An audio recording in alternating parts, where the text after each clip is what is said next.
It happened at 10:26 a.m. on a typical day in June. The end of the world. Just one signal. A sound lasting only a few seconds. One violent pulse from the sky. And the world fell silent. This is Dust and Echoes, a podcast where I, James Cawley, tell original stories shaped by terror, mystery, and the unknown. These aren't just stories. They're the long fingers scratching inside your walls after midnight. What waits at the bottom of the basement stairs, just out of sight. What follows you home when no one's behind you. On each episode of this podcast, I'll tell you a brand new story, a new descent into fear, wonder, and the unknowable. Each story, a new world, a new darkness, a new question you should never ask alone in the dark. Tonight, I bring you a story of the end of the world, and the few unlucky enough to survive it. They weren't the only ones left alive, but they were the only ones still human. The rest? They stare with eyes too wide. They watch. They follow. They are the silent ones. Shells of humanity erased by the signal, and if you fall asleep, it triggers something in them, like a flare in the night. They will find you, and they'll bite, rip, gnaw, smash, and tear. This is not a zombie story. It's something much worse. This is what happens when someone, or something, turns humanity into a weapon designed to erase civilization from within. This is the silent.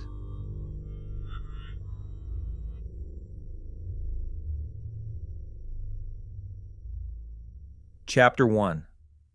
The President of the United States of America awoke in a coffin. Not literally. But the reinforced capsule he slept in had no windows, no seams, 6-inch shielding, soundproofed, electromagnetically sealed, somewhere deep beneath the earth, somewhere safe. But he didn't feel safe. He felt like a ghost, like a voice waiting to be erased. He stared into the dark for a moment longer, eyes wide open. The low hum of filtered air pressed in around him, like the weight of choices he hadn't made yet. Then, a soft click. Light seeped into the capsule's seams. The lid lifted on hydraulics. A face appeared, sharp, grim, pale with exhaustion. Major Dane, security liaison for Site 9. "It's time, sir." The president exhaled through his nose, voice quiet. "Lord, I don't think I can do this." Dane didn't flinch. "You must. We don't have much time." "I know what happens after," the president said. His voice cracked a little. "I say it, and it's over. The whole thing collapses." Dane didn't argue. Instead, he handed the president his clothes.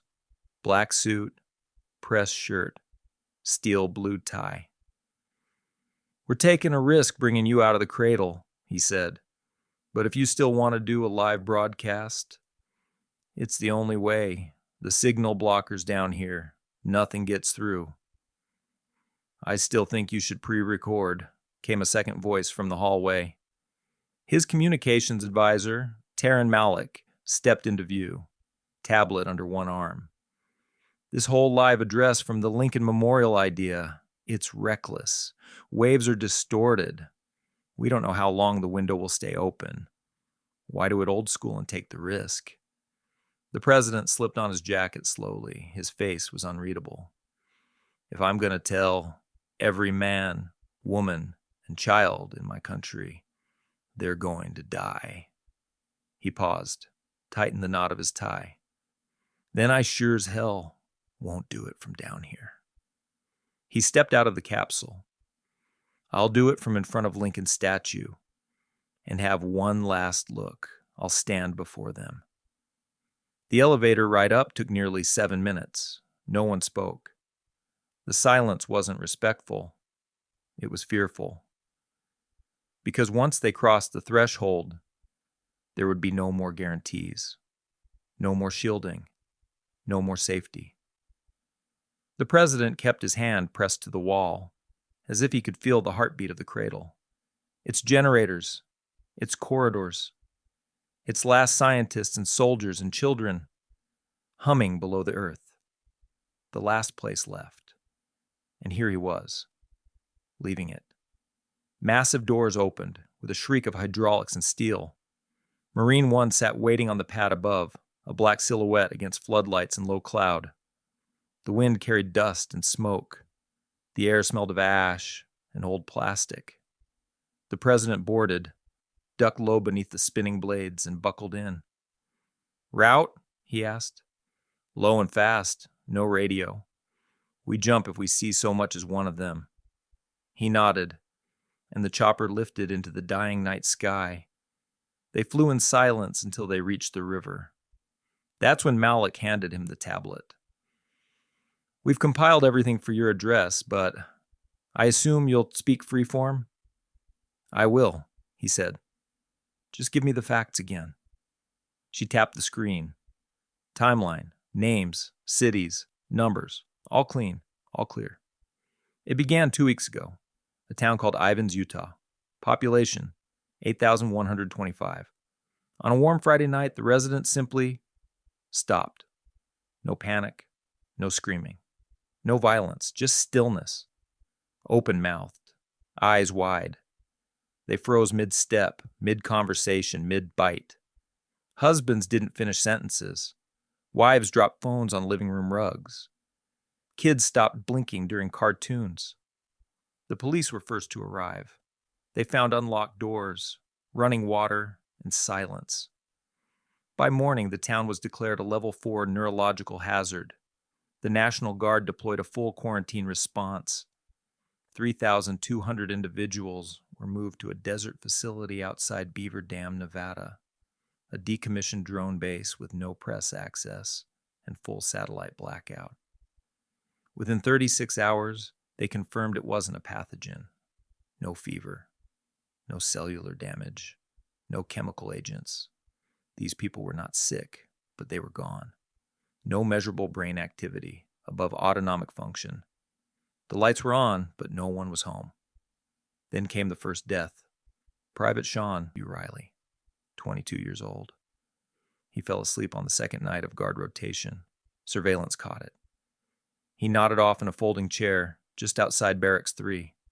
The camera glitched, buzzed, and by the time it reloaded, there was nothing left but blood. The silent had moved. Fast, precise, unstoppable. From day one, they knew. This wasn't natural, not a virus, not a cult, not mass psychosis. It was something else. A weapon. They didn't know who built it, but they knew what it did. It turned people into vessels, still, alert, and capable of horrific violence. And the trigger was sleep. Scientific teams deployed to Ivins recorded a low-frequency anomaly in the area the night the town went silent. Barely audible. Subsonic. But strong enough to be measured. It lasted just 41 seconds. And when it ended, the people were changed. The following day, Las Vegas went dark. Midday. Blue skies. Crowds, tourists. A city built on noise and lights turned into a mausoleum. Security footage from the Strip showed people stopping in the middle of crosswalks. Roulette wheels spinning on their own. Elevators arriving to no one. A tourist from Toronto recorded the last video before the blackout, his girlfriend staring into a bakery window, unmoving. Behind her, 24 people frozen in place. The video cut off with the sound of something heavy hitting the pavement. Then static. The day after that, Tucson, then Boise, then Reno, then Flagstaff. Each one followed the same pattern: sudden signal detection, rapid mass neurological collapse, behavioral aggression upon external sleep presence. The term "the silent" came from a tech in a mobile lab outside Tucson. "They don't talk," he'd whispered into the audio log. "They just breathe. Just stare. Until you sleep." He fell asleep 27 hours later. The lab tent was empty when backup arrived. The desert was not. The scientists theorized the signal impact sites were not random, but strategic in a way not yet known. The radius of these affected zones increased in scale each time exponentially. At first, the zone radius was estimated to be the size of a small city, Ivins, Utah. Nearby towns like St. George and Hurricane were untouched. But each new pulse expanded. The second took out a whole county. Then, all of Nevada, followed by Utah, Montana, and Wyoming in a single strike. Texas, Mississippi, and Iowa were gone too now. It was only a matter of time. The pulse was growing. And somehow, Washington, D.C. remained unaffected. He only hoped his game of Russian roulette, coming here to speak in person, wouldn't line up with the next wave. The president stared out the window of Marine One as they neared the Lincoln Memorial. Dawn was breaking. Barely. The sky was gray. And the city below, once the capital of the free world, was now certainly doomed. He adjusted his tie again. "How long do I have to speak?" he asked. 5 minutes, Malik said. "Maybe less. Satellite connections are erratic, and we need to get you back to the cradle before..." He nodded. He knew what Malik meant. It could happen any time now. "Are we broadcasting worldwide?" "We're patching through all surviving uplinks and military-shielded satellites still functional." "Yes. America and the world are waiting." The chopper touched down. Floodlights lit the memorial in stark white. The statue of Lincoln sat in eternal witness, his stone eyes watching a world he couldn't have imagined. The camera crew was already in place, 2 operators from NORAD and a technical officer from the remnants of CBS. No suits, no makeup, just one microphone, one voice. He stepped into the frame, took a breath, looked up at Lincoln, then into the lens, and began to speak. "My name is Jonathan Brand. I am the 49th President of the United States.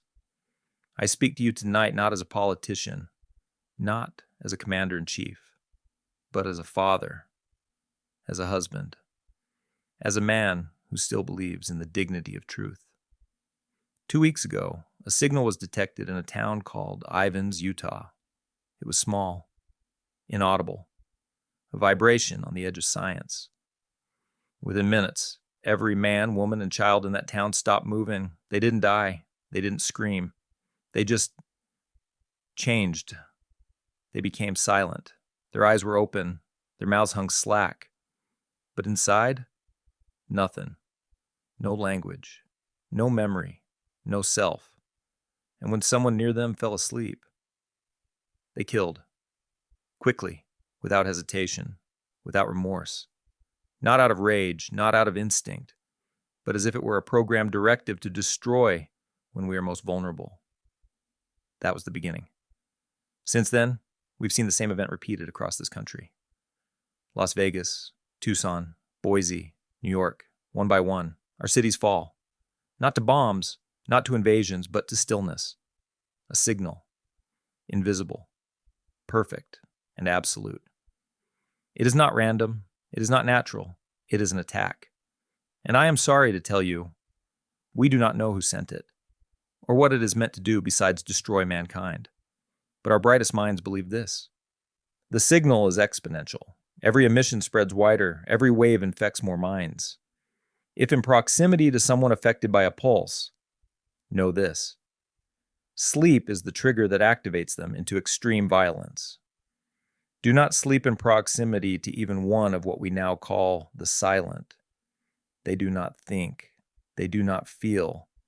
But when you sleep, your brain emits waves that let them locate and destroy you. I repeat.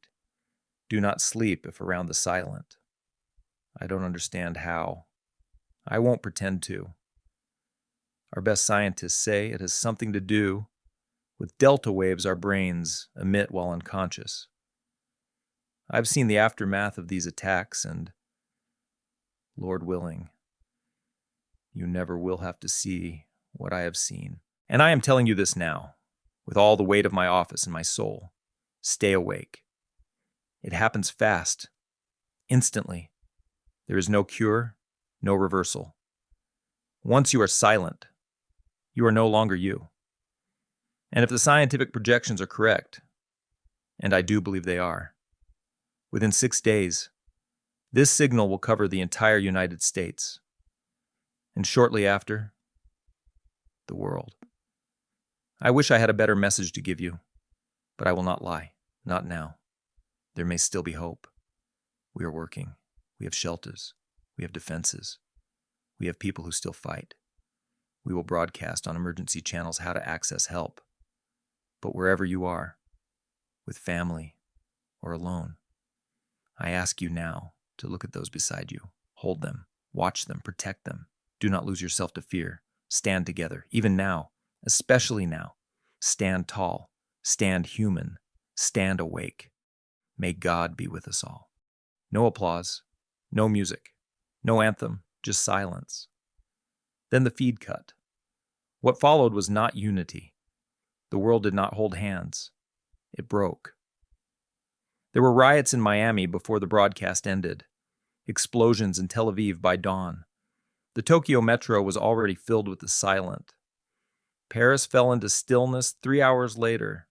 Some families chose peace and gathered close, refused to run. They told lies to their children and forced smiles, and waited. Others burned everything, looted, murdered, and pillaged, kicked in glass and declared themselves gods for a day. If the end was coming, they would meet it lawless and loud. But in hidden places, deep within buried bunkers, research stations, and fortified basements, there were still those who held the line and prepared the best they could. Some would make it through, only to find themselves in a new vision of hell on earth. And beneath a forested meadow in rural Virginia, deep in the last viable stronghold of the continental United States, the president returned, and they closed the doors. Chapter 2. So this is how he'd die, huh? Drowned in a strip club bathroom toilet? Well, at least it was the VIP bathroom. The warm, foul water burned his eyes, and the taste, chlorine and things he didn't want to name, was gag-worthy. Someone was holding him down hard enough to bruise ribs. Then it hit. The pulse. Not a sound. A vibration. It throbbed through the porcelain, through his bones. Deep. Unnatural. Shaking his brain inside his skull. The hands on his neck went still. Then let go. Cole surfaced, coughing, gagging, spitting water onto the tile. He wiped his face, hair dripping, ribs aching. He turned. The man behind him, scorpion neck tattoo, built like a fridge, stood frozen, staring at nothing, mouth ajar, eyes wide. Cole laughed, bitter and soaked. Big Jim's got to be proud. Bookie's still collecting when the world's ending. That's dedication. He poked the guy in the chest, testing.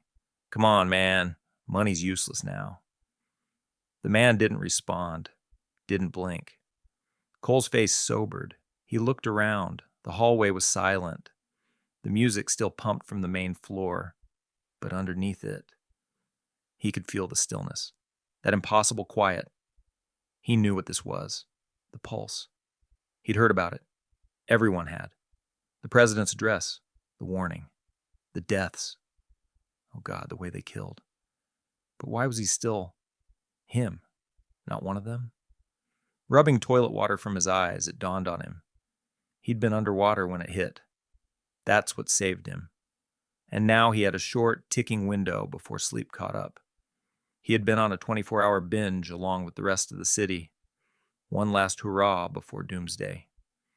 2 bottles of high-end bourbon stolen from a senator's condo and various substances, of which he did not question, had led him here. He needed to get away from the city before he slept, passed out, or knocked himself out. The strip club was full of people, but they were all quiet and unmoving. Some of them twitched and started to look at him slowly, unblinking and dead-eyed. A stripper squeaked down a pole where she had been frozen, hanging right where she was when the pulse fried her brain. A man holding a beer to his lips in a side booth started twitching, and the beer poured down the front of him. Behind him, the bathroom door creaked open. It was scorpion neck tattoo. But then again, it wasn't. The large man stumbled out towards him, not aggressively like he had been. What? When he was alive? Really alive? No, now he was just a shell of a human somehow attracted to him because he was different. He still could think. The stripper now had her wide, unblinking eyes locked on him and started to crawl towards him on the stage. The beer man stood knocking over the booth table bottles crashing to the ground and started to walk towards him. They all started to walk towards him. He shoved past them and out of the club into blinding gray daylight. Afternoon. Everything had stopped.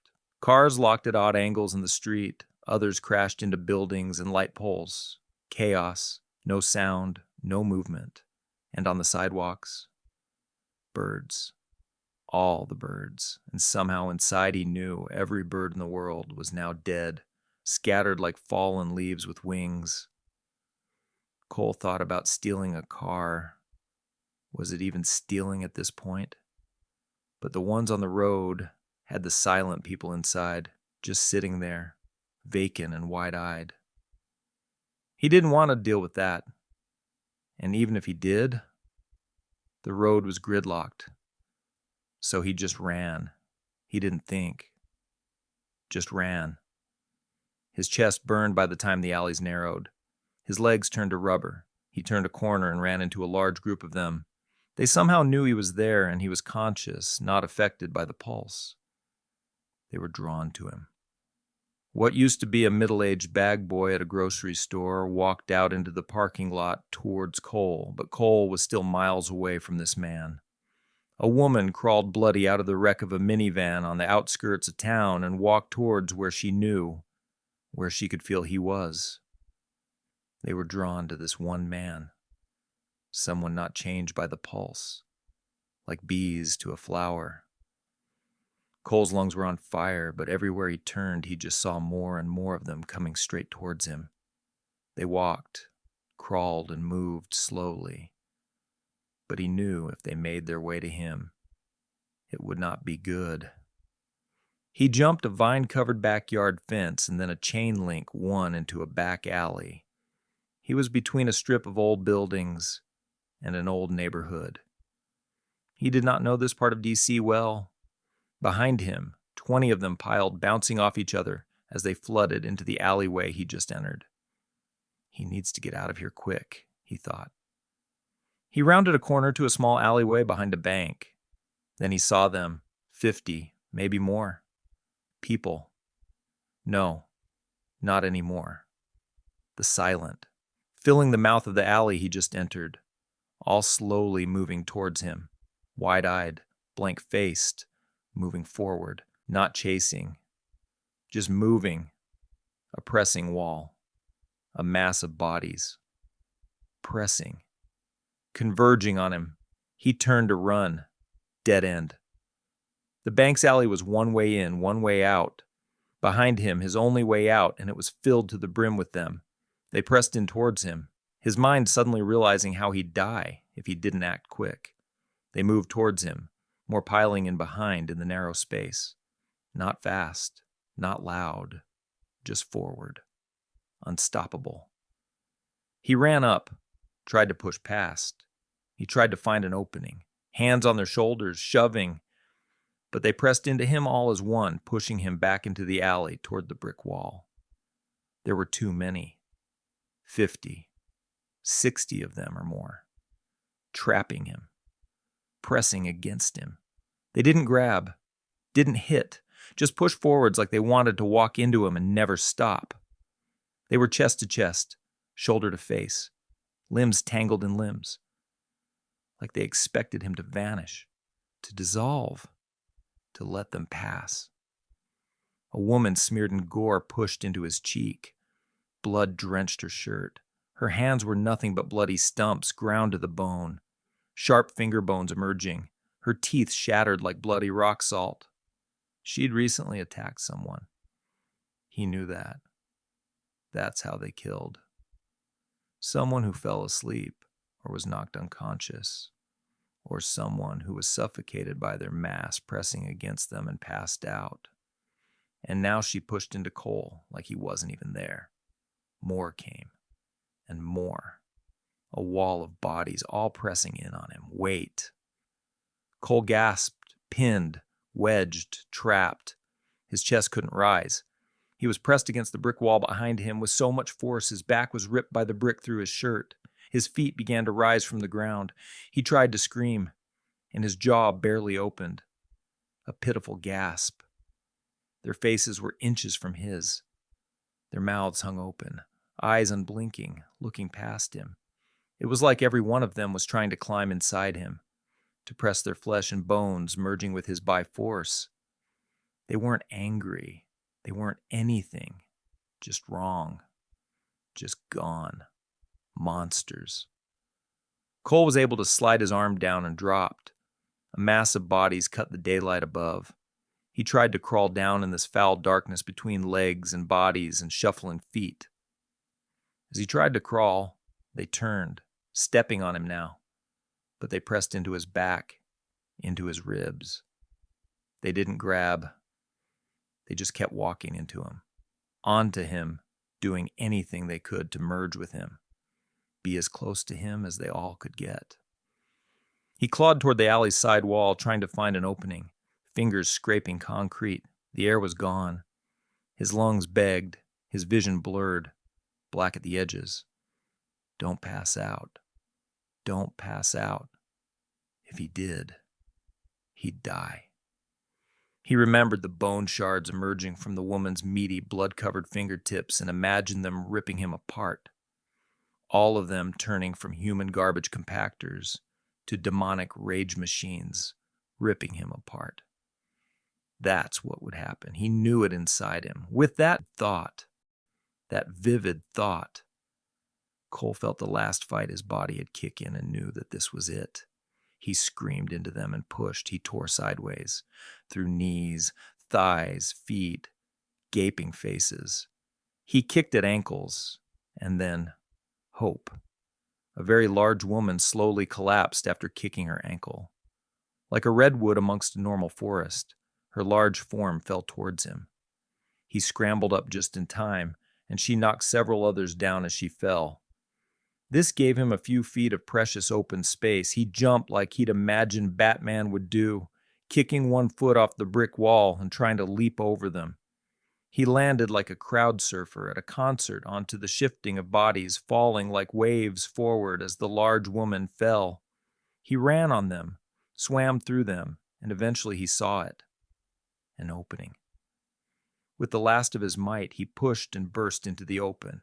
Air hit his lungs like knives. He staggered, stumbled, looked at the ambling horde turning toward him again, getting up, starting over. He knew they would keep coming after him like this.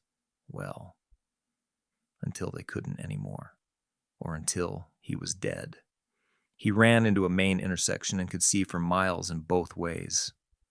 They were coming. They were all coming. For him. Then he ran. Faster than he thought he could, for much longer than he thought was possible in his state. He didn't look back. Didn't have to. He could feel them. The silent ones. Turning as one. Following. Homing in on him and just moving towards him, always and for as long as they could walk. He ran through dead streets and broken glass, past motionless homes, past wide, staring eyes behind windshields and pressed against house windows, trapped, watching. By the time he reached the Potomac, the sky was fading. The 14th Street Bridge was jammed with dead vehicles, but the gaps between them were wider here. There were some of them approaching, but not as many as before. He looked back into town and could see what seemed like thousands of them walking, merging, growing, coming for him. He dodged broken bumpers, stepped over bodies, and shoved aside the silent coming toward him. Then he saw it. A Harley-Davidson Softail bobtail. He'd always wanted one. Crashed sideways into the rail, but still intact. Keys in the ignition, The rider was smashed against the cement bridge edge, his helmet caved in, leg bent wrong. Lucky bastard. Not a bad way to go. Way better than getting drowned in a strip club toilet, he said. Thanks for the ride, my guy. The Harley roared to life. Cole pulled onto the bridge, weaving through the wreckage. Behind him, a dead DC, full of walking nightmares. Ahead, open road. Virginia hills. And a small town he hadn't seen in years. Just trees. Countryside. And what he knew was a false sense of hope. How far could he run with them always pursuing? Chapter 3. The world was still whole when Juno Lee stepped onto the diving block. Bright lights buzzed overhead. Water shimmered in the pool below, like melted sapphire. She rolled her shoulders, stretched once, then took her stance. All eyes on her. The star of the team. District champion, faster than anyone in the region, and today, her final meet before state. Only 3 colleges showed. Too many weird reports. But in towns like this, they kept things moving. Business as usual.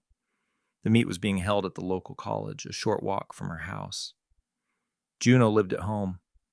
It was cheaper, and with her mom gone, she didn't want to leave her dad alone anyway. She tuned it all out. The scattered claps from the bleachers, the other swimmers. She focused on the water, on breath, on launch. The whistle blew. She dove, clean, sharp, perfect entry. For a second, the world was quiet, weightless. Then, the water trembled.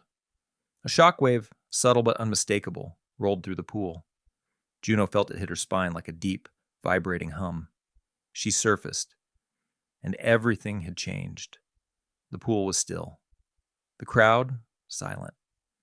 Every single person in the bleachers, parents, siblings, coaches, stood frozen, mouths slightly open, eyes wide, empty, not cheering, not watching, just there. Sarah?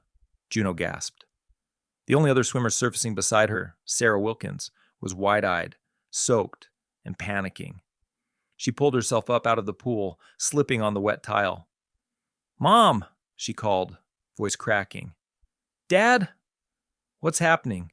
Juno, call 911!" Juno climbed out beside her, barefoot and shaking. Sarah ran to the bleachers. Her parents, her little brother, they didn't react, didn't turn, just stood. Sarah grabbed her father's arm. "Say something, please." Her foot slipped again in the puddle dripping from her hair. This time she lost her balance and fell awkwardly sideways.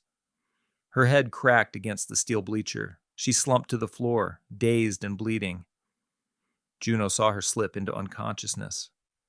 Her mother, as if plugged in, moved. So did her father and her brother. They fell on top of her violently, bodies crashing down, fingers clawing, teeth biting. Sarah's scream was short, wet. And then it stopped. Blood pooled around her twitching legs. Her foot kicked once, then went still. Juno turned and ran, sobbing. Her feet slapped the concrete as she burst through the doors and collapsed on the school lawn. The grass was cold, the air was still. Tears streamed down her cheeks, mixing with chlorinated water. She couldn't breathe, couldn't move, couldn't understand. Then, movement. All around her were more silent, magnetized to her.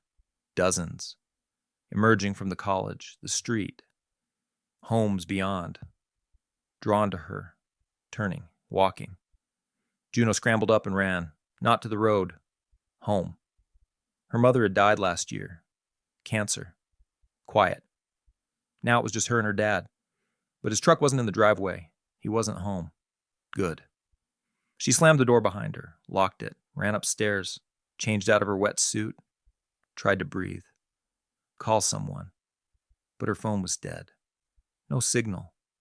No one to call for help anyway. That's when she heard it. Downstairs, a sound. She peeked out the curtain. 20, maybe more. The silent. They pressed forward, drifting toward the house, their faces blank.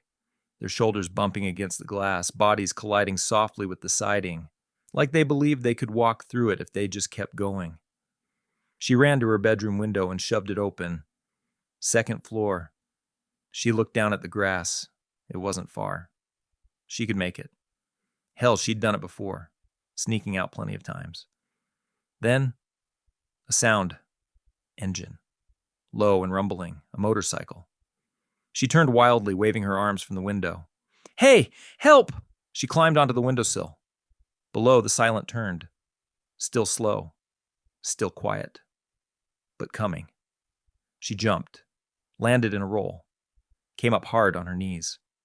The silent converged. From every side. Then, a roar. The motorcycle skidded into the yard. A rider looking exhausted stood on the pegs. "Hey! Hey, you bastards!" he shouted, revving the throttle. The noise stalled them. They twitched. Staggered. Juno pushed to her feet. Ran. "Get on!" he yelled. She did. She had no idea who this man was, and she didn't care right now. He revved once more and tore down the road, into the woods, into safety. They didn't speak for miles. Just trees, cold air, and dread. Cole yelled through the sound of the motorcycle over his shoulder. "I'm Cole." She yelled back in his ear, "Juno." And that was that. Making friends was much easier at the end of the world. Eventually, the forest opened around a small cabin. Old, but clean. Tucked deep off a forgotten road. They parked. Juno stepped off the bike, her legs barely holding her up. The cabin stood ahead, half hidden behind trees like it had been waiting years for someone to need it. The windows were dark. The porch light flickered once, then held steady. "Where are we?" she asked, breathless. His face was pale, his eyes lined with exhaustion. "An Airbnb," he said quietly. "Stayed here once. Thought I'd marry the girl. Didn't really work out." Juno didn't ask more. She didn't have to. The way he looked past her, like he was seeing something already gone, was enough. She didn't want to believe what the president had said. She didn't want to believe any of it. She'd tried to forget it and move on as normal, hoping for the best. But she'd seen Sarah. She'd seen her family. She'd seen their teeth. Now she knew it was real. All of it. They went inside. The air smelled like pine sol and cedarwood. They did the awkward but necessary thing, exchanged survival stories. Cole thought that would be the new way of introduction in this dead world.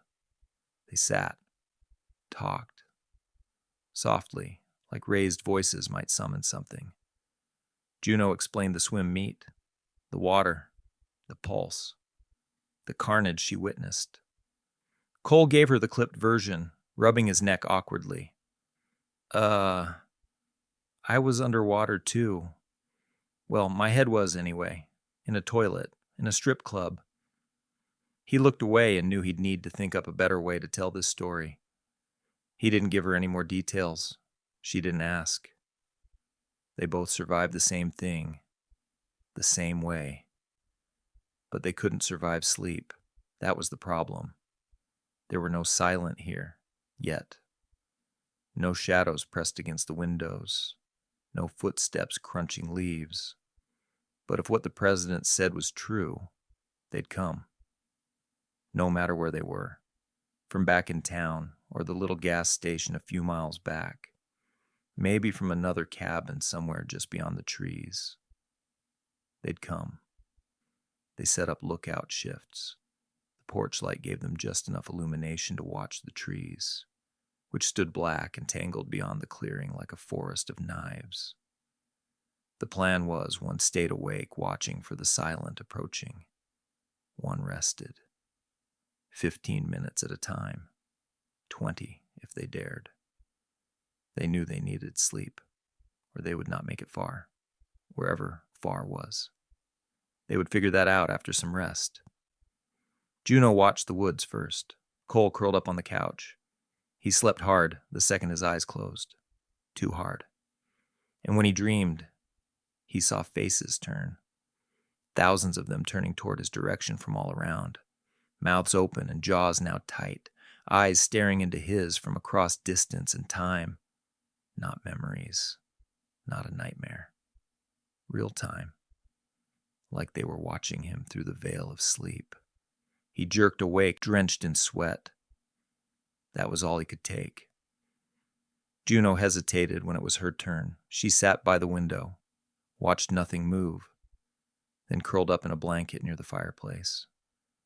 She thought about her dad. He hadn't been at the meet. Of course not. Probably still at Tom's Tavern, glued to the same bar stool as always. She remembered how he was before her mom got sick. Funny. Gentle. The kind of dad who showed up for everything and tucked her in at night. Grief changed him. Maybe the world ending would change him back.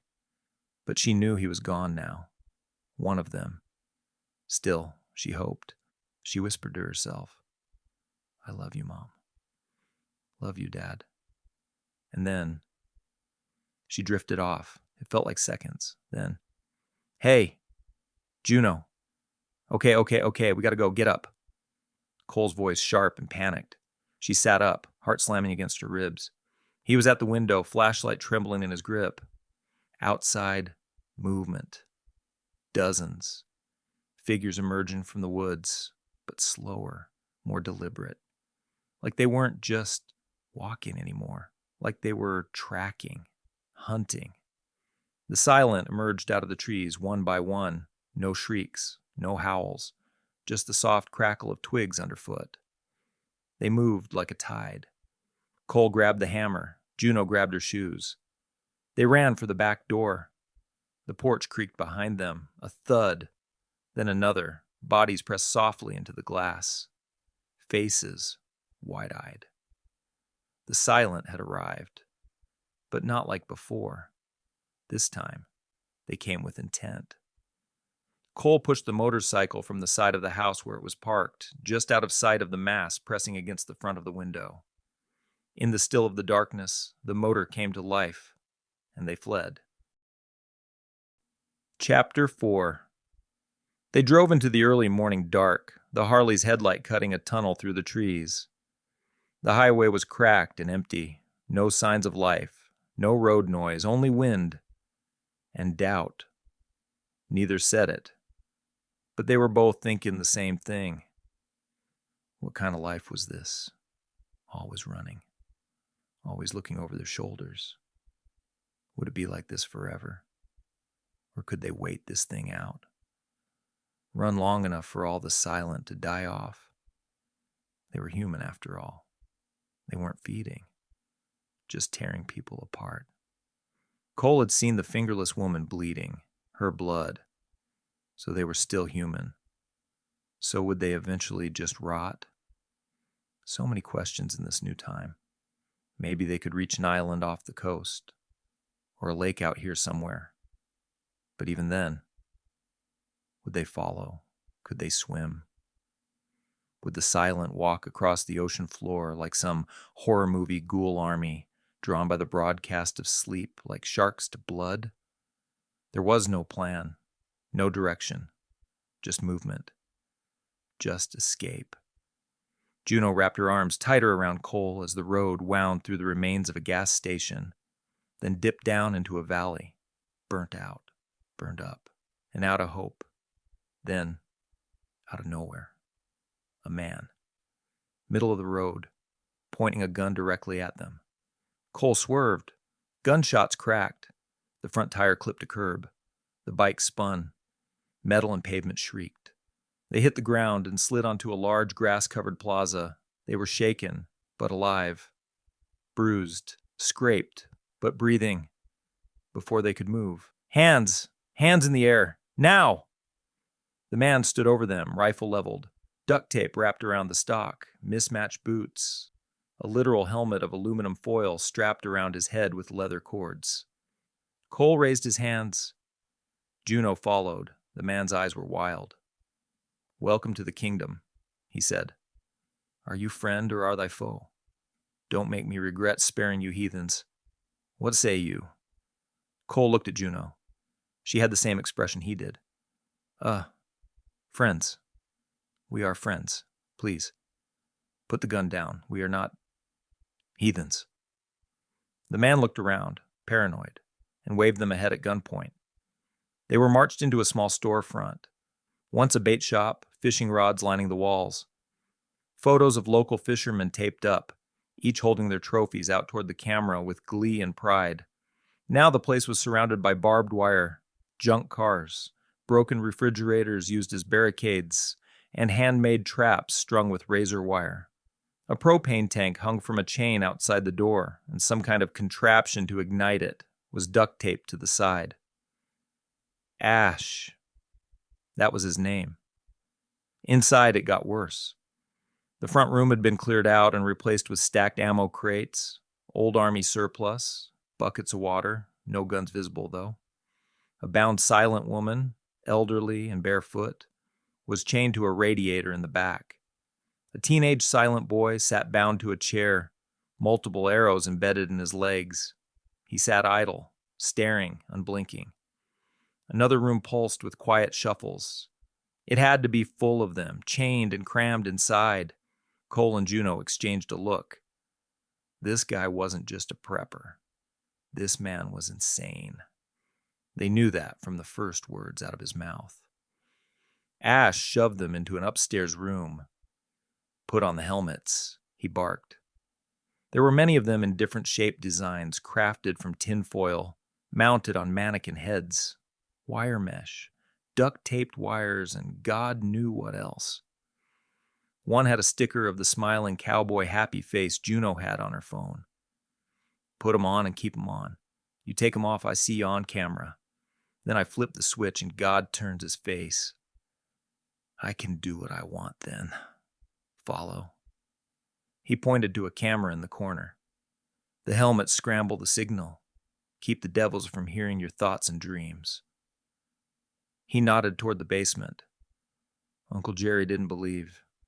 Didn't listen to God. So Uncle Jerry lives with the basement people now. Cole and Juno nodded. They played along. They had to.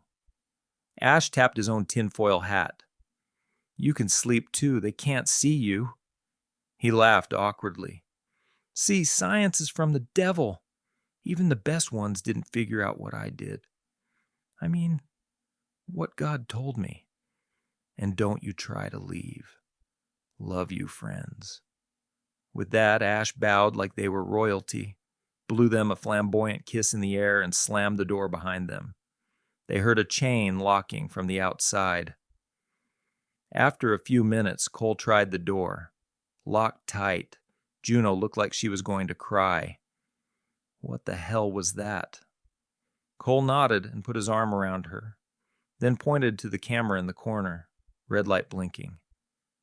He gave her the shh sign with a finger to his lips. She understood. He was watching them. They were exhausted. Tried not to be. But as they leaned against the back wall, sleep took them anyway, and nothing came.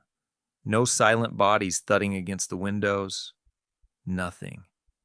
They slept, heads covered in tin and tape, and the night held still. They awoke to a soft clatter, chains being undone from outside the door. Ash opened the door and stood just inside, eyes gleaming. He held a chipped plate, toast and canned corned beef hash. Morning, my chosen ones, he said gently. You have accepted Jehovah into your lives, yes, dears? They nodded. Yes, Juno said. Absolutely, Cole added. Ash smiled wide. Glory be to He. Now let's partake and stay strong for battles ahead. We have many. He handed them the food. That was all it took. Now he trusted them. Fully. He gave them the tour. It was worse than they imagined. Far worse. An old man, silent, lay on the kitchen floor. The stumps had crude zip-tie tourniquets keeping him from bleeding out. The cheap hacksaw, bloody, sat in the kitchen sink. No arms, no legs, still breathing. Experiment. I was right. They don't need limbs. The devil's creatures work off breath and presence. Now you stay put, Mr. Jensen. Ash kicked him lightly. The old man just stared at the ceiling, mouth open. He showed them the surveillance room next. Old TV monitors stacked on shelves, wired into multiple floors, rooms full of silent, some impaled, some chained, some torn open like science fair projects. Ash watched the screens with reverence, his eyes wide with pride. Cole's fists clenched. Juno looked away. Then Ash pulled out a radio. Beat up. Blood-stained. From a fallen devil officer, he said. He turned the dial static. Then, if you remain yourself, find us. If you can still comprehend this message, find us. Tessa County, State Road 242. Come to us immediately. Then a beep and a countdown. You have 2 days and 12 hours. The countdown continued until Ash turned it off. Ash beamed. God speaks to us. Yes? Cole nodded. Loud and clear. Ash led them back to their room and urged them inside with the rifle. We won't fall for that old devil's trick on the devil radio. See, it's a trap. God told me so. When that countdown ends, the rapture. Oh, sweet glory be to us, friends. Now y'all sleep tight, only 2 days left. Yippee. The door slammed shut, and they heard him whistling the Mario video game theme song as he chained the door. Cole grabbed Juno before Ash could get back to his monitor station. We've got to get the hell out of here fast. We need to get to wherever that message is saying to go. Quick. They looked around. The only window was boarded up with thick plywood, 2 wooden chairs, and a table full of tinfoil hats. Cole leaned close, his voice low. He took off his belt and handed it to her. Wrap this around the doorknob and hold it as tight as you can. Buy me some time. She nodded. He walked across the room and picked up a chair. Crack! The chair smashed into the plywood over the window. Again. Commotion outside. Ash yelled from the hall. Oh, no! Stop! Stop right now! I command thee! Juno had the belt wrapped around the knob and leaned into the wall as Ash tried to pull open the door. The door opened a few inches and slammed, the belt and Juno's weight keeping it shut. But not for long. She couldn't hold this forever. Cole! Hurry! Cole continued to bash at the thick plywood. A large crack formed in the center. The chair exploded into wooden fragments on the next impact, and Juno let out a cry. Ash was screaming in a scratchy, high-pitched tone that sounded more pathetic than commanding. You open this damn door right now. I will punish ye. Open it right now. Cole grabbed one of the broken chair legs, his brow covered in sweat, and used it as a pry bar on the cracked plywood. A split of moonlight pierced through the wood. One more heave and the board should crack away. Crack. Crack. Crack. Not the wood. Gunshots from outside the door. Ash was screaming and shooting through it now. Cole leveraged one last time, and the large board came loose from the wall, an opening, not big, just enough. Cole turned, holding the wood apart. Go! Juno dropped her grip on the belt and scrambled through. Bullets continued to rip through the door behind them. Ash shrieked scripture into the dark. You mock the prophet of the Lord! The devil rides with you! Repent! Repent! They dropped from the store's exterior window and hit the dirt running, and didn't look back as they ran directionless through the brush and trees. Chapter 5. Bo Vickers wasn't awake for the end of the world, if you could call passing out a sleep, mostly because of the Jaeger bombs, and the whiskey, and the rum, and whatever else he'd poured into that neon drink blender the night before, and again that morning. When the pulse hit, Bo was naked, submerged in the bubbling jets of his in-ground hot tub, cowboy hat still on, Bluetooth speaker floating beside him playing his platinum hit, Whiskey Nights and Neon Wrongs. Reflex woke him when the hot water entered his lungs. He grasped for the side of the tub and puked violently. hurling back up the water and whatever cocktail of bad decisions had been sloshing inside him. Damn, he muttered, blinking at the sun. He puked again. The only reason he had survived, besides passing out in his hot tub at exactly the right time, was that he was good at making very bad life choices. Bad for his liver, good for his odds. He stumbled out of the tub, wrapped a towel around his waist, and picked up a half-empty bottle of bourbon. Swaying, he admired his prized possession as he took a swig from the bottle. A fully restored M60 patent tank. Yes, a freaking tank. Equipped with a massive, modernized .50 BMG turret-mounted gun, welded in place by a guy he'd met after a show in Raleigh. The caveat? He'd only managed to get one round for the main gun, a single APDS armor-piercing shell. Ammo like that was impossible to find, even on the black market. Luckily, he knew a guy who happened to be an arms dealer out of Serbia. The thing looked mean as hell, parked beside his koi pond. One hell of a backyard centerpiece. A pretty good conversation starter, too. Everything inside his home, the compound of sound, was over the top in every way. Bo had money, lots of it. Fame. A voice that once sold out stadiums. And before the collapse, when money and fame were still worth something, he used every bit of it to prepare. Something inside him just told him it needed to be done. And hell, he had the means.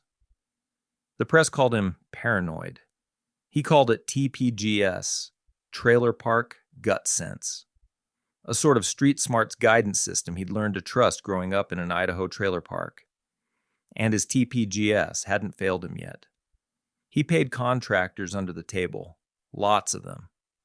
Fortified his home in rural Virginia with 20-foot gates, motion sensors, and a basement full of rations, and this wasn't your average prepper stash. No, sir. No way. His inventory included 1,200 bottles of Frontier whiskey, 1,000 cases of Flaming Fire, hot cheese snacks, a lifetime supply of mint-scented wet wipes, because you need a clean ass, even at the end of the world.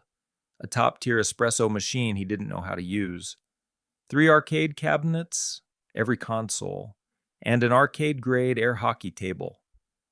A taxidermied wolf he named Hank, and a complete collection of Pokemon cards. That was just some of his treasure, not even counting the armory or food storage garage. This was Bo's castle, his empire of success. And the music never stopped. Every room played one of his albums on loop, from the vinyl den to the mirrored hall of boots. He called it the compound of sound, the last tour that never ended. And since the president had gone on TV saying the world was ending, which he doubted, Bo was fine. He didn't vote for the guy anyway. He spent the time sipping whiskey, hunting wild hogs from his balcony, and sleeping easy, knowing his walls were thicker than his ex-wife's lawyers. But now, standing in front of his tank, Bo knew something was off. He'd felt it as soon as he finished puking for the 3rd time. No birds, no planes.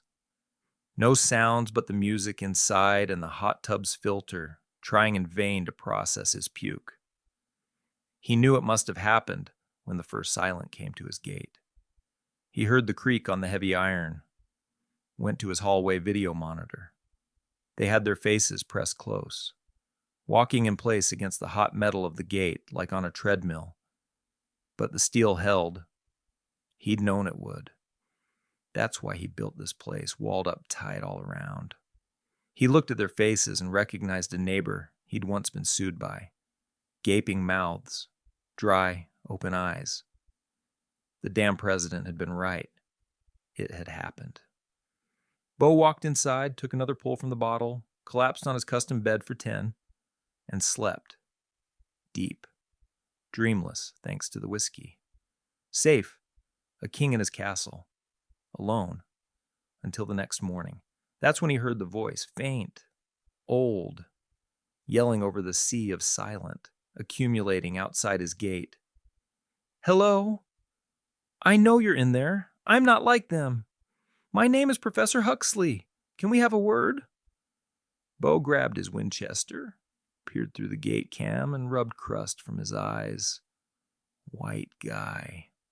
Mid-70s maybe. Frantic. Clutching a messenger bag and what looked like a science experiment rig plugged into a solar panel strapped to his back.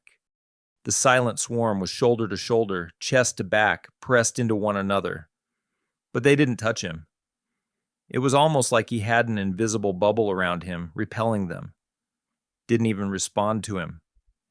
Bo used the gate speaker and told the man to go around to the side of the compound where there was a port door in the wall. He did.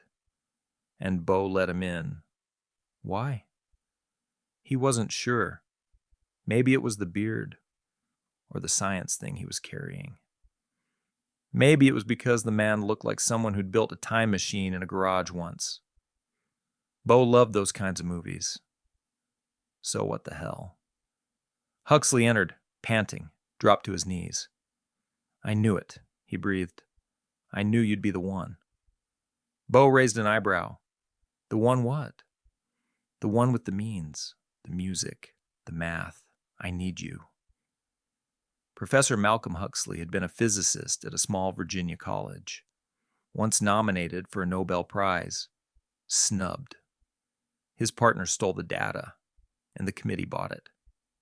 20 years of silence, until the pulse brought his work roaring back to relevance. He didn't understand everything, but he knew the signal, knew its patterns, knew he couldn't survive alone. So he sought out the loudest fortress in the hills. Everyone in town knew who lived here. They'd heard the rumors. Now, the unlikely duo got to know each other.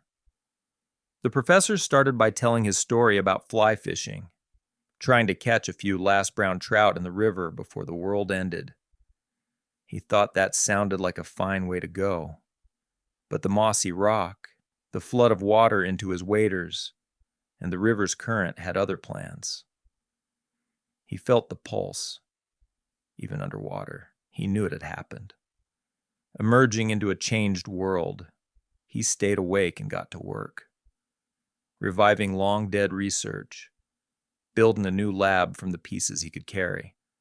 He showed Bo the science-looking box he was lugging, green lights blinking across the top. Mind if I plug this in? Bo nodded, and Malcolm unplugged it from the solar panel and hooked it into the wall. As you may have guessed, this is not your average oscilloscope. Bo raised his eyebrows. The professor's words weren't just going over his head. He wasn't even sure some of them were actual words. Yeah, that's exactly what I was thinking. But just refresh me so I'm up to speed. Malcolm didn't miss a beat. He pointed to the screen and the web of hardware around it. An oscilloscope monitors voltage changes, analyzes frequency, and assesses phase relationships. Bo raised his eyebrows higher. The professor paused, then gave him a kind smile. This machine detects what caused the pulse. It registers the frequencies those things out there are transmitting. Now look at this. He turned a dial and pressed a button. 2 dots appeared on the LCD screen, emitting pulsing waves. The professor pranced around the room like a showman. Bo watched the dots move. Soon they were both pacing, watching the screen, laughing. You see that?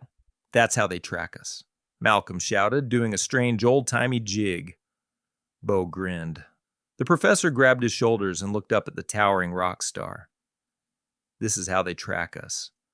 They detect our energy signals. When we sleep, that signal, specifically the delta wave state, is far stronger. This device is the solution. The key to understanding the pulse and preventing more of them. Sweet, Bo said. Malcolm set up his lab in Bo's old recording studio, repurposing mics and guitar amps into signal detectors and amplifiers. He could now chart the silence behavior. His setup repelled them from the compound perimeter. Bo taught him how to make a long island. They made it work. Until 2 strangers showed up on foot, both dirty, both desperate. carrying a very important piece of time-sensitive information they'd heard on a radio held by a crazy man. Chapter 7. Bo Vickers walked up to them, smiling wide, larger than life in every sense. Behind him came a second figure, smaller, older, and immediately recognizable as someone who had no interest in theatrics. Professor Malcolm Huxley. Juno froze. She stared, lips parted. "It is you," she whispered. Cole gave her a look. "What?" "That's him," she side-whispered, barely containing herself. "That's Bo Vickers. My mom went to your 2026 farewell tour. She loved you so much." Bo smiled and put out his large hand for her to shake. "Well, hell, sweetheart. Always happy to meet a fan. You know what they say. Fame doesn't die out here in these small towns. It just gets stronger and bolder with time. Just like a good whiskey." Cole let out a deep breath. Bo tipped his cowboy hat. "Nice to meet a fan with good taste." Cole cleared his throat. "I'm Cole. Thanks for letting us in." Bo remembered the hats. "I gotta know why y'all are prancing around the end of the world in tinfoil hats. Seeing that made my day. I really needed a good laugh." Malcolm interrupted, voice dry but urgent. "The hats, did they actually work?" Cole explained. Ash and his experiments, the narrow escape, the foil hats letting them sleep. To their surprise, Malcolm didn't laugh. Instead, he looked impressed. "Ingenious," he muttered. "Crude, but yes. A ground interference with frequency mapping might actually scramble the reactive waveforms. You were essentially off-grid." Bo frowned. "So what you're saying is that this entire security system you rigged up with all your science stuff is no better than a tinfoil hat?" "No," Malcolm said, mildly offended. "The system I've built is far superior in many ways. Let me explain. You see the..." Bo cut him off. "Whoa, hold your horses there, Malcolm. I believe you. Just busting your chops a bit." Malcolm exhaled. "Long story short, because mine's working now, you won't need those hats anymore inside these walls." Cole, feeling the urgency, pressed on. "Okay, I think we need to move on to something more important." They could tell it was something that truly was important to Cole by the way he spoke.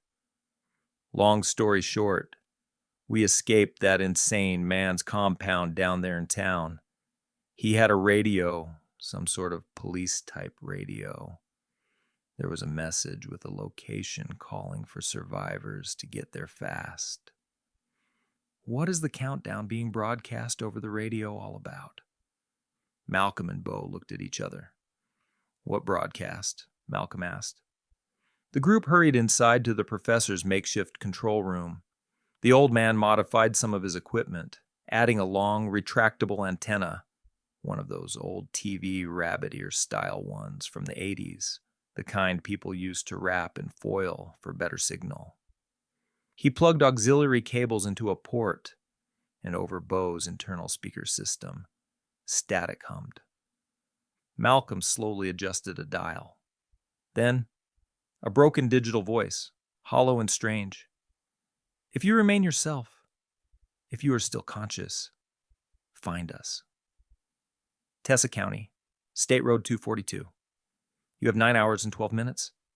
The message repeated, "You have 9 hours and 11 minutes. Everyone stood still. Bo whistled low. 9 hours. That's not a lot of runway to get to Tessa County. How long will it take us to get there from here?" Juno asked. Bo adjusted his hat. "Well, damn. On foot? About a day. But no way I'm walking that damn far with all those things out there. By vehicle. About 3 hours if the roads are clear." "They're not.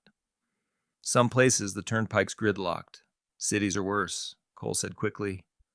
Malcolm nodded, grim. "I believe this signal, this countdown, is leading to something final.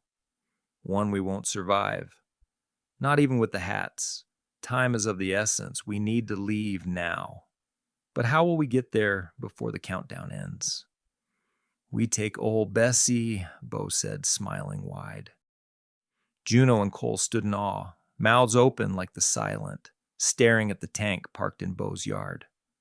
Cole finally spoke, not a question, a statement. You have a freaking tank. Of course you do. Bo had his favorite guitar strapped across his back. No way he was leaving that. And a box filled with bourbon bottles and hot cheese snacks. The professor was wiring his device and solar panels to the tank's exterior, intended to project the shielding signal as they traveled. They loaded up fast, climbed aboard. The engine roared. The tank lurched forward, crushing a brand new side-by-side parked nearby. Damn it all, why can't they just have a steering wheel in these things? Bo muttered, yanking the steering levers again. He didn't want them to know he'd only ever driven this thing in a straight line. He'd always hired a guy for that part. The tank spun, rear treads crashing into the koi pond with a splash, before rumbling forward through the now open gate. Bo acted casual as everyone looked at him. See? Nothing to it. Just getting warmed up. Malcolm looked visibly uncomfortable. Problem. It looks like the magnetic displacement from the tank engine could disrupt my instrumentation, he said. To be extra safe, just in case, I suggest we, wear the foil hats. Nope. No how, no way, Bo said flatly. Ain't a chance in hell I'm wearing a tinfoil hat. It'll keep us all safe, Bo. We can't chance any problems, Juno said, touching his shoulder. Bo grumbled, then sighed. Fine. Just because you asked so sweet. But one of you better be crafty. Mine better look like a cowboy hat, damn it. Cole made the detour request as they reached the edge of the ruined town. Malcolm objected immediately. Time is critical. Every minute we waste is... Juno stepped in. It's worth it. For the world. To protect any others out there, if we can stop this. That gave Malcolm pause. She added, that man's still here, in this town. If we can chance 5 minutes to stop all this, it's worth it. Bo looked between them. Oh, baby, I got something perfect for this. Been waiting a long time. Cole nodded and cracked his knuckles, guiding Bo through the abandoned streets. Ash was in the middle of something. Something involving a bucket, a blowtorch, and what might have been someone's femur. He hummed a familiar tune, one from a children's puppet show, his favorite. Blood slicked his gloves as he worked. Outside, a voice echoed. Hey, asshole! He froze. Whistling stopped. Another voice. We got a delivery for you. Express package from God himself. Ash walked to the door, opened it slowly. What he saw made him piss himself, not a trickle. A flood. 50 yards out, sitting on treads and rumbling like a dragon, was a tank. Standing from the hatch, Cole and Juno. Cole raised a hand in a mock wave. Bo popped his head out next. Ah, well, thanks for the compliment, guys, but I ain't God. Though I've sung plenty of songs about him and his boy. Pretty sure he'd be okay with me speaking in his proxy today. Bo gave a salute and ducked back into his seat. Cole looked to Juno. Send it! Ash raised his rifle toward the tank. His hands trembled. He began to sing, high and thin. Amazing grace. How sweet the... Cole nodded. Bo nodded back. Cole raised one middle finger. The tank's cannon bucked like a kick from heaven. Boom! A flash. A cloud of smoke. Silence. Ash was gone. Vaporized. Along with his horror palace and piss-soaked pants. Nothing left but a crater and the reek of righteous vengeance. No one spoke for a moment. Then Bo exhaled. Well, that was poetic. Malcolm muttered, brutal. Juno said, necessary. Cole just smiled. One less devil out there in the dark. Chapter 8. Night had surrendered to dawn as the tank crested the ridge above Tessa County. Cole squinted at the valley below. A vast open meadow lay before them, rolling grass and hills that in the distance met the granite foothills of a long mountain range. The road they were supposed to follow led to a massive military checkpoint, now deserted. No lights, no guards, just abandoned machines and a long stretch of silence. Just the low hum of old Bessie's engine. Bo shut it down and climbed partway out of the hatch, eyes narrowing. "That's gotta be it," he said quietly. Malcolm appeared beside him. The professor scanned the horizon, jaw tight. "All automated," he muttered. "Nothing is here. Nobody is here. If the countdown leads to something bad, that means there's nobody left to press the stop button." Cole's breath caught. "So we just sit here and die? Number, let's check it out." Bo restarted the tank. The engine roared back to life. They rolled forward slowly, toward the first checkpoint barrier. It stretched across the road, a long metal barricade arm still down and locked in place. The concrete booth next to it was empty, abandoned, the windows smeared with dust. Cole leaned forward. That thing's still down." Bo shrugged lazily, not slowing.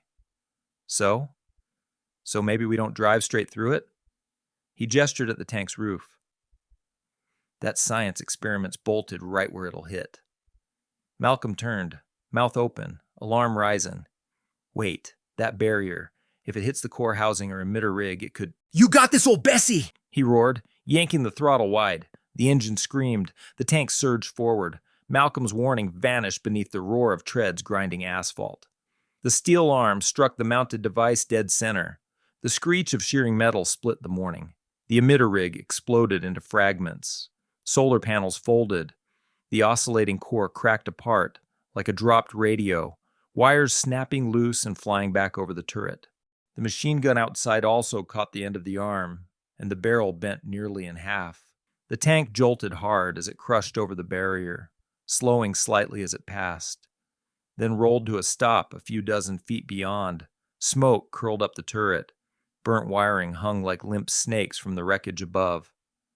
Malcolm stood in stunned silence, jaw clenched. Bo slowly climbed out of the hatch. He looked up at the carnage. "Ah, hell."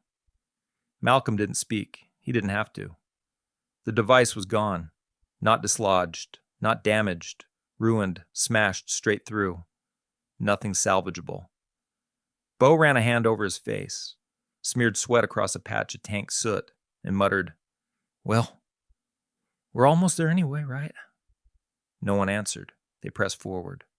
The road twisted again, rising steeply as it wound toward the ridgeline. Trees thinned. Rock replaced grass. And then they saw it. The cradle. Dug into the side of the granite mountain. Massive armored blast doors, half a football field wide. Steel, unmarked, and sealed tight. But that wasn't what made them all stop. The silent were here. Tens of thousands of them. Pressed shoulder to shoulder across the field below, a wall of unmoving figures packed so densely the ground itself disappeared beneath their feet. Mouths agape, eyes wide, breathing, but still. Cole stared at them in disbelief. Then he thought of the smashed, silent, repelling hardware on the turret. He shook his head. "We could have just eased through, or at least used the machine gun to..." Bo inhaled through his teeth, eyes still fixed on the sea of flesh. "Yeah, my bad, guys."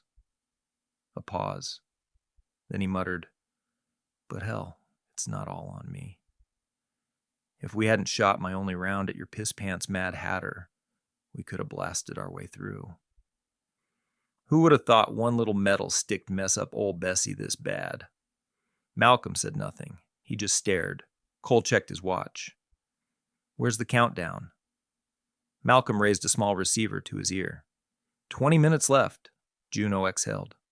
"Then we go." Bo grinned, fingers clenching the controls. All right, then. Hold on to your butts, Bo screamed, gunning the accelerator. Hang on! Old Bessie charged full speed into the silent horde. The first bodies collided with steel, splattering gore across the viewport. Metal screamed, tracks groaned, the tank shook like it hit water. Dense, writhing water. Bo's voice broke. Oh God. Corpses piled atop the armor. Chunks clanged against the turret. Juno vomited, crouched low in the hatch. The sounds, the pressure, the stench, not rot, but something worse in its own way. Sweat-soaked clothes, sour, unwashed bodies. Thousands of them, all packed together for days under the sun, unmoving. It hit her like a wall of heat and filth, human in origin, but made monstrous by the sheer scale. She hadn't expected the smell. No one could have. Cole gripped the interior railing until his knuckles bled. Malcolm fiddled with his panel, frowning. The solar array's gone. Transmitter was scraped off by the impact. We're not broadcasting. Make sure your hats stay on. Bo cursed, trying to keep the machine straight. We're flying blind. I can't see a damn thing. The tank slammed to a halt. The tracks locked. They were stuck, surrounded, smothered in bodies. Bo swore under his breath, craning his neck for a view. I'll peek out. He tipped his tinfoil cowboy hat and climbed up the hatch ladder. He shoved once, twice, then forced the lid open. A wave of dark, stinking gore spilled down. It drenched him, soaking into his shirt and teeth. Bo screamed like a child. Juno puked again, but when he looked out, he grinned. We're damn close. I can see the bunker doors, maybe 50 yards. Cole slammed a fist against the wall. Juno turned to him, breath ragged. We can go for it, she said. Tighten our hats. Push through. We're so close. Cole didn't answer. He remembered the time he was caught, smothered, suffocating. He looked out again. We'll never make it. They'll crush us. He shook his head, eyes bleak. And even if we did, what then? We knock on the door and hope someone opens up, with 10,000 silent behind us. Silence inside the tank, Malcolm whispered. 9 minutes left. Far below, in the Cradle's command center, President Brand stood over 12 monitors showing the tank from different angles. An officer spoke beside him. Sir, we have 9 minutes. Unknown number of occupants. Orders. Ramirez. Deploy Bravo team. Now get them out. We need their intel. This might be our last chance. Ramirez barked. Understood. Seconds later, 12 soldiers in matte black armor flooded into a massive elevator, headed topside. Inside the tank, Bo passed a bottle of bourbon around. He snatched it back when Juno reached for it. Whoa, now. She gave him a look. Seriously? We're buried in corpses. And now you're worried about rules? Bo just smiled and took another swig. Then, a voice outside. Broadcast by loudspeaker. Occupants inside the tank. We don't have the time to repeat this message, so no bullshit. On the count of 10, move. 10! Juno grabbed Cole's sleeve. 9! Bo was already halfway up the ladder. 8. They scrambled, feet on metal, elbows climbing fast. 7. Cole threw open the hatch, blinding sunlight and gore slapping him in the face. 6. They stood atop the tank. 5. Malcolm slipped climbing up. His foot slid on blood-slick rungs. He fell. Hard. Crack. His leg snapped. A scream tore from his throat. His foil hat tumbled away. Outside, 10,000 heads turned at once. They surged. 4! Leave me, Malcolm shouted. Just go! Cole dropped instantly, grabbed the hat, slapped it back on Malcolm's head. The surge halted. Bo leaned down. God damn it, old man! 3! Cole shoved from below. Bo pulled from above. Too many years hard drinking for this shit. Bo roared, hoisting him. 2! Everyone was on top, breathless, blood-soaked, shaking. 1! Hell split open. Automated turrets erupted from hidden bunkers. Barrels spun red-hot and screamed to life. Thousands of silent were shredded in seconds. A path opened between them and the cradle's entrance. Bo grinned through the chaos. "Well, damn!" he proclaimed with undeniable American pride as he watched a red sea of the silent part in a blood mist, mowed down by the massive power of the machine guns, firing in coordinated unity. Bravo team appeared, 12 shadows in the mist of gore, laying down cover fire with military precision. "Move!" Ramirez shouted. They ran. Cole, Juno, Bo, hauling the professor like a sack of bones. Bullets raked the silent just inches ahead of them. They reached the doors. Bo twisted sideways, sliding through with Malcolm seconds before they sealed shut. Thud. Silence. 1 minute until impact. "Impact?" Cole gasped. Malcolm whispered, "Wait, what impact? Listen, please, No time! Move!" They were shoved into a massive elevator. 15 seconds! They piled in, covered in blood. 5! Bo shouted, "Please be the express!" 4! Ramirez punched a code. 3! Steel blast door slid into place. 2! Silence. 1. The world exploded above them. The elevator shuddered like a ship in a storm. Lights flickered. Metal screamed. Juno shrieked and covered her ears. Cole clutched the side rail, white-knuckled. Malcolm passed out. The elevator kept falling and falling, descending so fast they thought their ears would rupture. Until finally, it stopped. A jarring stop. Hard. Brutal. Then stillness. Panting. Shaking. Alive. Juno, eyes wide, turned to Ramirez, who now stood quietly, staring at the elevator doors. "What the hell was that?" Ramirez didn't answer immediately. Then, quietly, "Mega nuke." She looked at them all, no expression. The cleanse. Chapter 9. Juno woke up the same way she had every morning for the past 2 years. The ceiling above her was smooth concrete, embedded with LED panels designed to mimic a pale dawn. The light buzzed softly as it brightened in slow increments, syncing with the cradle's internal circadian rhythm. She sat up slowly. No alarms, no screams, no blood, just routine. She stood, stretched, and showered, brushed her teeth with algae extract paste, dressed in her uniform, green overalls stitched with a patch that read, Agricultural Division B6, then walked the narrow corridors to the hydroponics wing. Row after row of grow towers blinked in cold LED light. Vines twisted through nutrient trays. Roots dangled and were misted at intervals calculated down to the millisecond. Same as yesterday. Same as tomorrow. At 1800 hours, she met Cole in the dining hall. They always sat at table 17. He wore grease-stained coveralls and rubbed tired eyes beneath flickering fluorescence. His patch read, Maintenance Division E2. He looked older, somehow. Or maybe just worn. "Work sucks?" she asked, biting into a nutrient square that tasted vaguely like blueberry-flavored cardboard. He nodded. Woke up to a jammed filtration valve. Spent 4 hours in a service tunnel with rats the size of cats. "Yum," she said with a dry smile. He smiled back. Faint, but real. They never talked about the surface.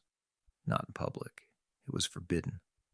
But sometimes, in the quiet moments, they remembered.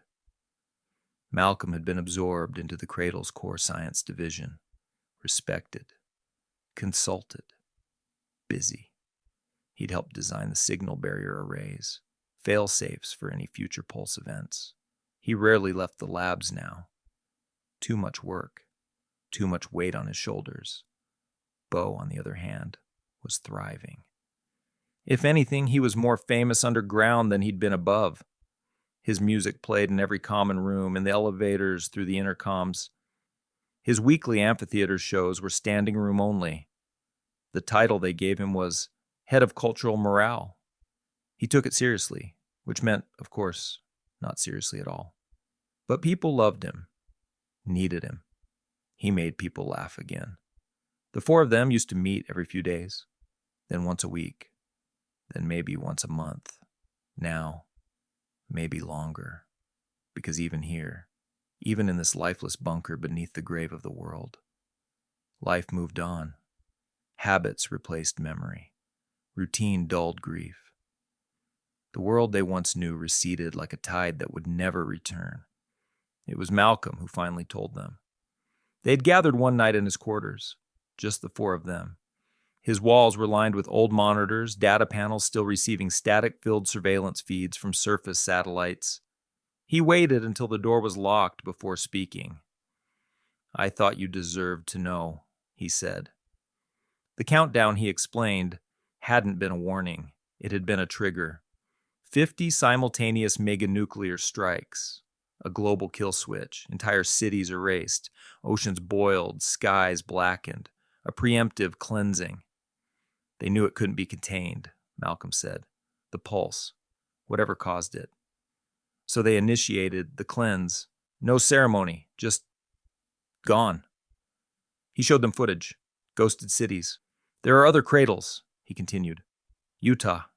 Canada. One under the Alps, I believe. But this is all that's left. This is humanity now. Cole sat back in silence, stunned. Bo took a long pull from a dented metal flask. He'd gotten good at making moonshine down here.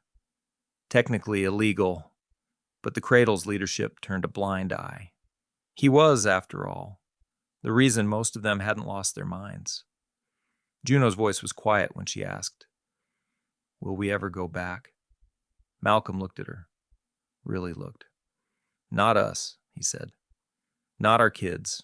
Not their kids. Maybe 2-3 centuries from now. That's the earliest projection for surface re-entry." He let the silence settle before finishing. "The surface is dead. Radiation. Winter. Collapsed ecosystems. It's all going to be erased." "All of it?" Cole asked. Malcolm nodded. Bo stared blankly at the far wall. "Maybe that's fair," he said. "We didn't exactly treat it like something worth keeping." Juno looked over. "Do they know what caused the pulse?" Malcolm hesitated. "No," he said. "Only that it was artificial, engineered, delivered globally with surgical precision, every nation, every city, every person." "Then who?" she asked. He shook his head. "Nobody knows. Maybe someone, or something, decided it was time for us to go." In the weeks that followed, they never brought it up again. But Juno remembered. 2 years later, she stood alone at the sealed elevator shaft where they had first arrived.